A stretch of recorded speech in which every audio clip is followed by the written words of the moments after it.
Good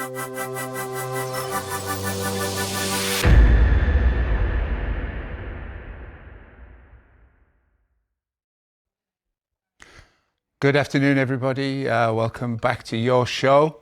We're going to talk to a very well-known and successful filmmaker very shortly. Before we start that, I just want to say solidarity with Damo and with our guests who were on the show just now for that very powerful section. Damo's in some distress at the moment because he's a human being, and if only we were run as a country by people with the same level of humanity, then we'd be very happy. So, moving on, it's my pleasure to be here this afternoon to do a short interview with filmmaker, broadcaster and author Amir Amirani. I hope I've pronounced that correctly. And you just give us 1 minute, if you can, on yourself and your background, and we'll talk at length after we've shown the clip. But give us a quick intro before we show the trailer for your film. Sure. So my name is Amir Amirani. I'm Iranian by birth. I came to school here in 1976. And the revolution happened after a few years in 79, and we stayed, and I went to school and university, and ended up in journalism, and then spent many years making documentaries for the BBC in different areas: arts, politics, history, music, and so on. And then finally kind of left television and made a feature-length documentary called We Are Many, about the protests against the Iraq war that happened in 2003 all over the world. That's the poster for it. And I've also done some radio and journalism, but mainly making documentaries. Thank you for that. If we're ready to run VT, let's watch the trailer from the movie. Not in our names, not in our names. The institutions of the British state had set out to tell lies. It's the biggest demonstration coordinated in the history of the whole Earth. It was off the hook. Something began on that day that cannot be reversed. A mass, beautiful movement that's gonna stop them from dropping those bombs. We had something like 60% of the American people believing that Saddam Hussein was connected with 9/11. They blatantly lied to all of us. The rallies of February 15th followed the sun. It was Australia, it was Sydney. North Asia and South Asia, Africa, into Europe. And then we had London. I thought I was on the wrong march because there were all these families. Virtually everybody I know was on it. The whole of my family went on it. It was so beautiful. This was the future of humanity. They can't hold us back! Bush, you can't hold us back! My fellow Americans, let's roll. This bastard is actually going to take us to war. The American people do not want this! It was over. Back up! Back up! Back up! Our victory, not theirs. War criminal! War criminal! Arrest this man! These were lies. They can take their medals back! That's when hell broke loose in Egypt. If you keep coming back, at some point you will make the change.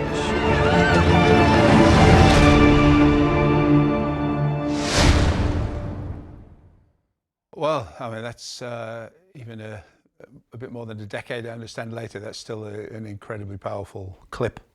Thank you. And could hardly be more relevant to the time that we're in now, I think, really. So you made the film about the demo that, you know, rolled around the world, essentially became the biggest one in history, at least at the time. I don't know if that's been superseded since, against the Iraq war. We're now facing a time where, and I don't know if you saw it, but we've had a guest on the program just before this whose family had just been killed in Gaza by the Israelis.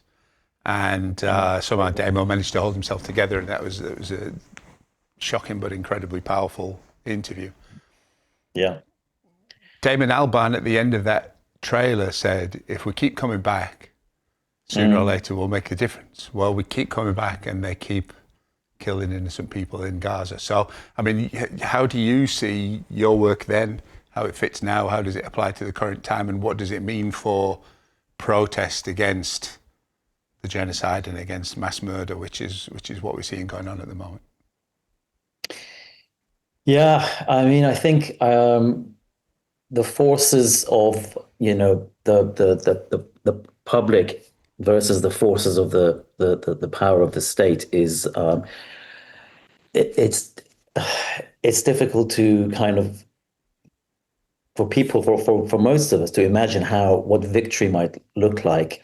Certainly, there's no such thing as short-term change. I mean, looking back at the subject of that film, you know, the initial protest didn't stop the Iraq War. Arguably, it was never going to, but it did have an impact in preventing at least an invasion and direct intervention in Syria.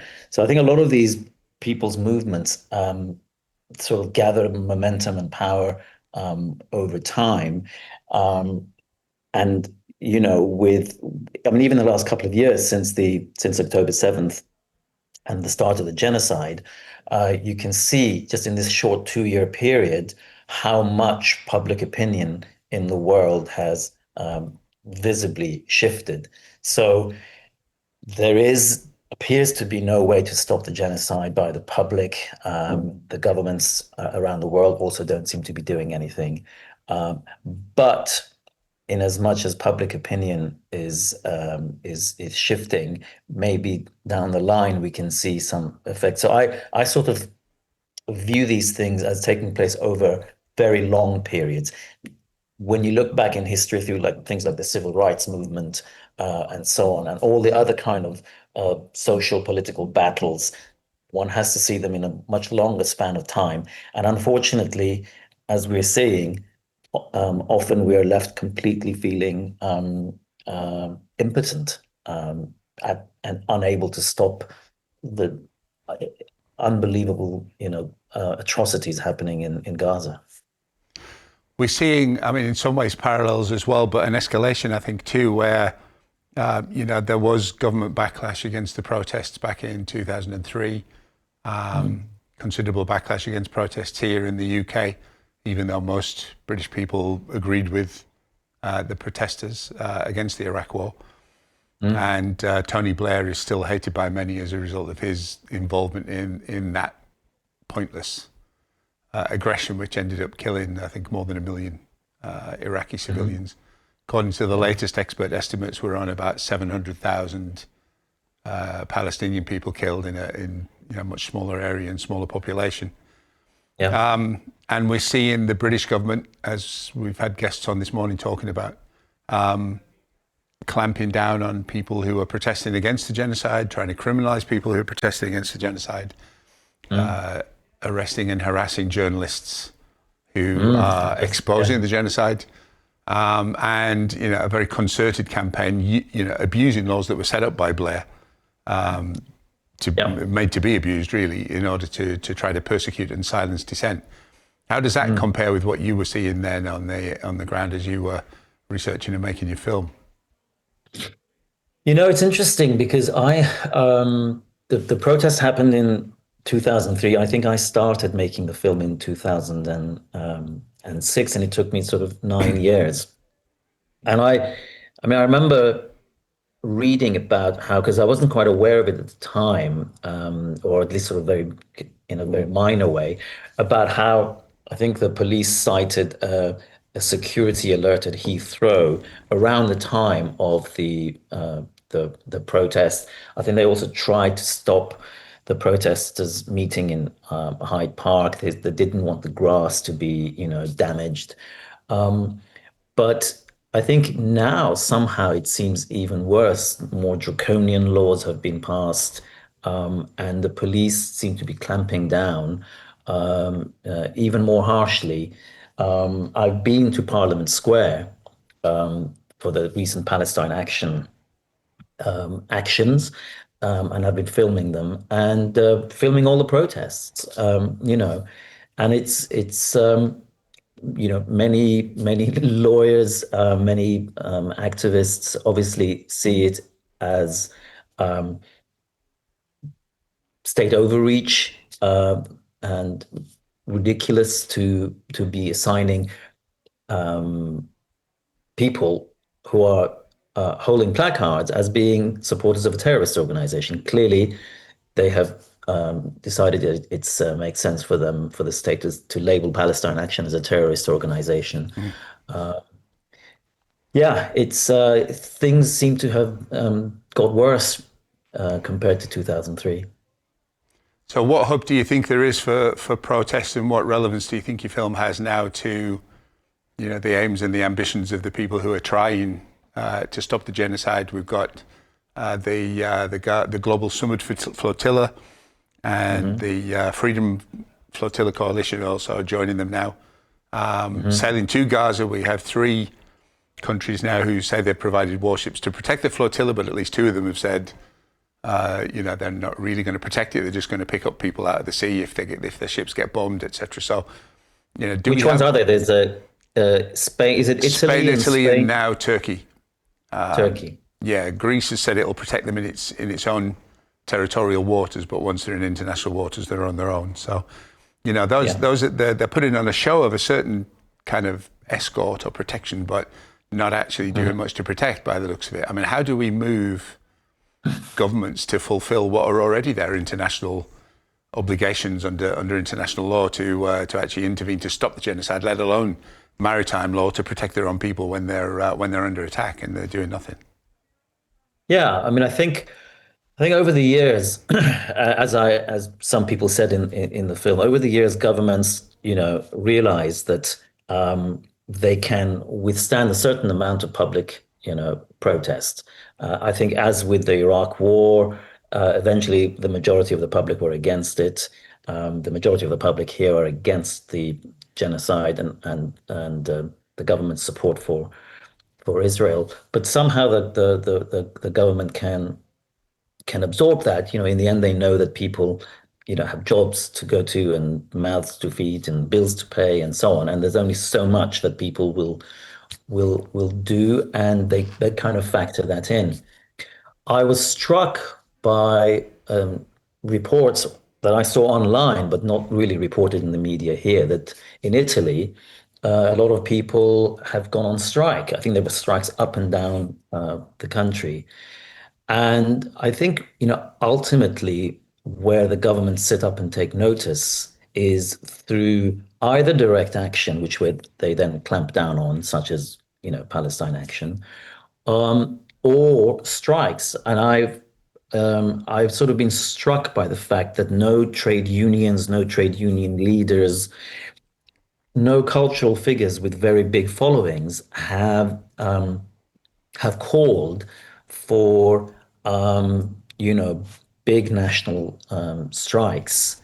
Now, obviously, not everyone can afford to go on strike, but not everyone should. But those who can, it strikes me, if now is not the time to do such a thing, then when is? And I can only think that that's the kind of action that it's going to take to force the hand of governments. But even then, I'm pessimistic, really. I don't want to be pessimistic, but I'm pessimistic as what it's going to take because the amount of backdoor machinations that are going on in terms of supporting the actions of Israel and complicity in this genocide, it seems kind of immune to public action. Smarter people than me will maybe work out how and what actions need to be taken. But I think, again, it's one of those things that maybe sustained action around the world, sustained movements, multiple kinds of actions like legal action, strikes, civil disobedience, all together over time might eventually change things. But it is a very bleak picture. Amir, we've run out of time for the moment. I would encourage everybody to watch your film. You're back with us later on this afternoon in a discussion on war, which I'll also be chairing. So I'm looking forward to looking into this in more detail then.